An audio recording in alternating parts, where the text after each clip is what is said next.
Namaskar, myself Dr. Kamla R. Nagar, Professor and Head, Department of Agartantra एवं व्यवहार Ayurveda, Faculty of Ayurvedic Science, Jyoti Vidyapeeth, Women's University, Jaipur.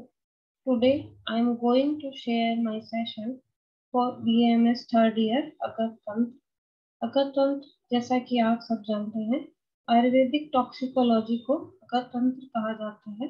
अगरतंत्र में हम समस्त प्रकार के विष, उनके लक्षण, उनको पहचानना, विषाक्रांत के लक्षण, उनकी चिकित्सा, उनके घातक प्रभाव, इस प्रकार इत्यादि का वर्णन अगरतंत्र में हम करते हैं. इस कड़ी में हम स्थावर वानस्पतिक विषयों के संदर्भ में वार्ता करेंगे. उसमें आज हम बात करेंगे स्मूही या सेहुम, जैसा कि आप सभी जानते हैं. तो इसके बारे में जो विष में वर्गीकरण है, that is irritable vegetable poison में इसका वर्गीकरण है. Latin name is Euphorbia neriifolia, family Euphorbiaceae. Sanskrit name is स्मूही, या गुड़ा.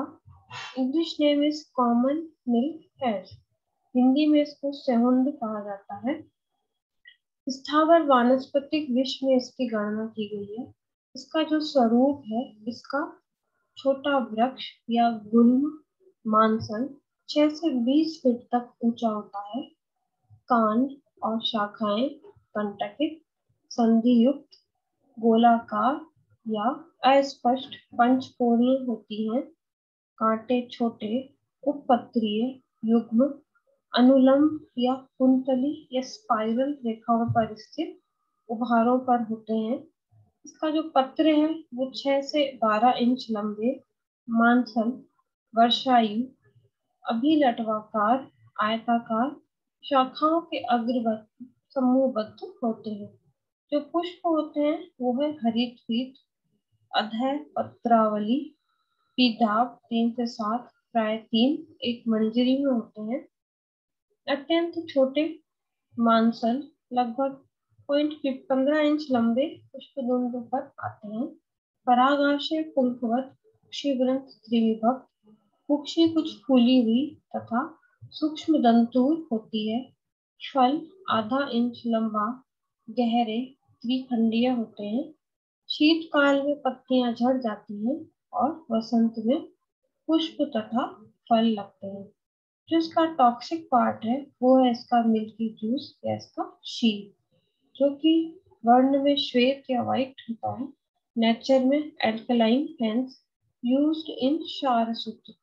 जो आयुर्वेद में जो क्षार सूत्र, जो कि एनोरेक्टल रीजन के डिजीजेस में जो क्षार सूत्र प्रयोग किया जाता है, मूलतः वह स्नूही वृक्ष का ही बनाया जाता है.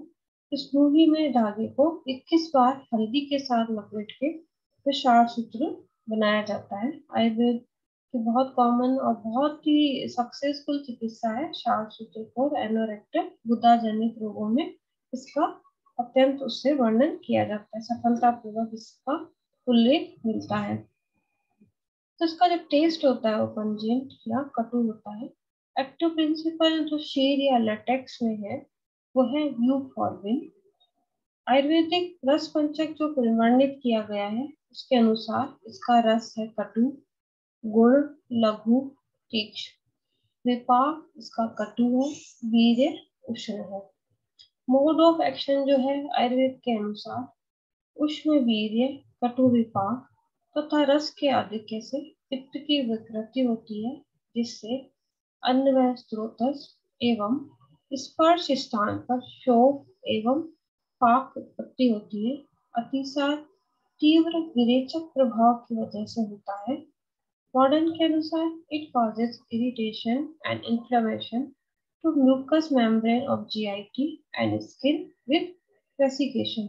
जो इसकी प्रयोग्य मात्रा है या जिस मात्रा में इसका प्रयोग किया जाना चाहिए वो इस प्रकार है. आधे से 1 ग्राम तक इसका रूट का चूर्ण या मूल चूर्ण लिया जाता है. पांडस्वरस 5 से 10 ml और जो शीर है वो 125 से 250 मिलीग्राम की मात्रा में लिया जाता है. जो इसकी फेटल डोज है और जो फैटल डोज है वो कुछ निश्चित नहीं है, तो प्रत्येक इंडिविजुअल लेने वाले की प्रकृति के अनुसार इसका निर्धारित होता है। स्नूही क्षीर सेवन से विषाक्तता के जो लक्षण मिलते हैं वो इस प्रकार हैं। ओरल जो लक्षण मिलते हैं, burning sensation in mouth, throat, chest and epigastric region, excessive salivation, nausea and vomiting, pain and cramps in abdomen।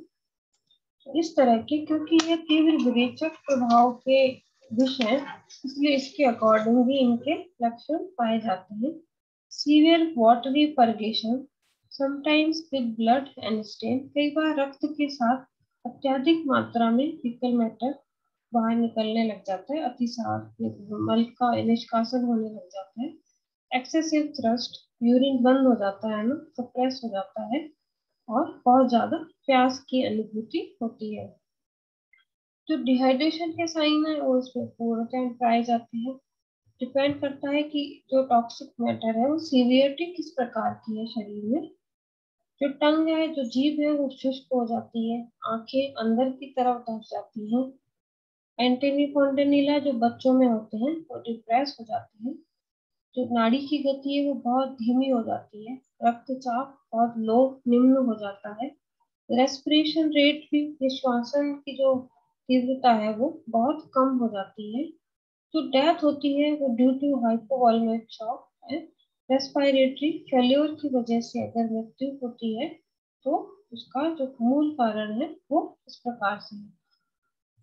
अब जो स्नूही विषाक्तता की चिकित्सा में क्या क्रम अपनाया जाता है उसके बारे में हम थोड़ी सी बात करेंगे। पहला क्रम होता है संजीवनी चिकित्सा। हाइपोवॉल्मिक शॉक के लिए इंजेक्शन डोपामिन दिया जाता है। दूसरा, अनअवशोषित विष के निष्कासन के लिए रिमूवल ऑफ अनएब्जॉर्ब्ड पॉइजन के लिए अगर पेशेंट विषाक्रांत कॉन्शियस है, वाइटली स्टेबल है, डिसओरिएंटेड नहीं है तो उसको इमेसिस कराया जाता है फोर्सफुली। उसको वमन के द्वारा कोशिश की जाती है कि जितना भी विषाक्त शरीर के अंदर द्रव्य गया है वो बाहर निकले।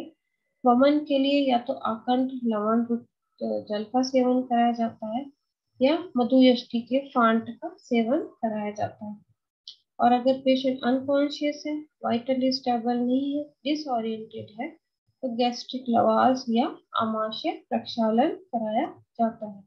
शोधित विष का निष्करण करने की जरूरत इसलिए भी नहीं है क्योंकि विष शरीर में शोषित नहीं होता है, अतिसार के द्वारा वो स्वयं भी बाहर निकलने की चेष्टा करता है। प्रतिविष के लिए यांत्रिक तौर पे गोघृत या गो दूध या गोघृत का सेवन किया जाता है। स्पेसिफिकली जो एंटीडोट इसके सूंघी की चिकित्सा में बताया गया है वह स्वर्ण गैरिक, जल के साथ स्वर्ण गैरिक का पान कराया जाता है या चिंचा पत्र जल में पीसकर दिया जाता है।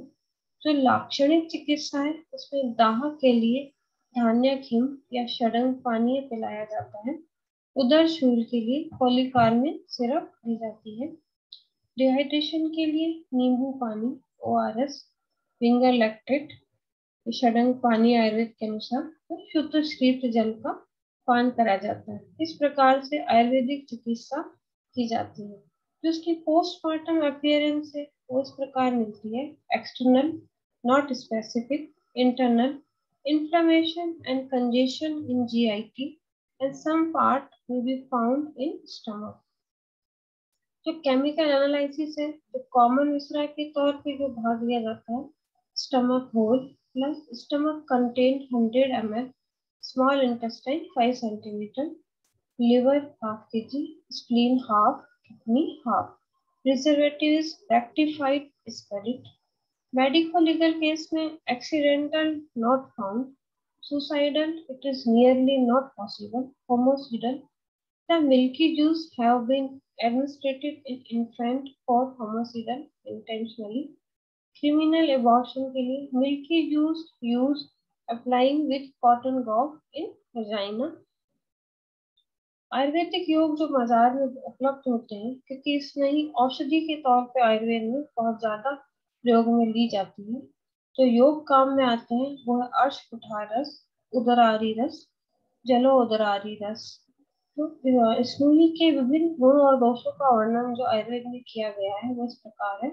सेहम रोग, रेचनस तीक्ष्ण, दीपनय, कटुको, सरल, गुरु, शूल, अष्ठिलिका, अध्यान, कफ, गुल्मोदर, अनिलान, उन्माद में कुष्ठार्श है, शोथ में दोष, पांडुता, व्रण शोथ, ज्वर प्लीहा, विष दूषी विषम हरेत, उष्ण वीर्य स्नूहि क्षीरम, स्निग्धम च कटुकम लघु, गुल्मीनां पुष्टीनां चापि तथैव उदरो रोगिणां, हितमेतक वीरे पार्थे ये चान्य दीर्घ रोगिण।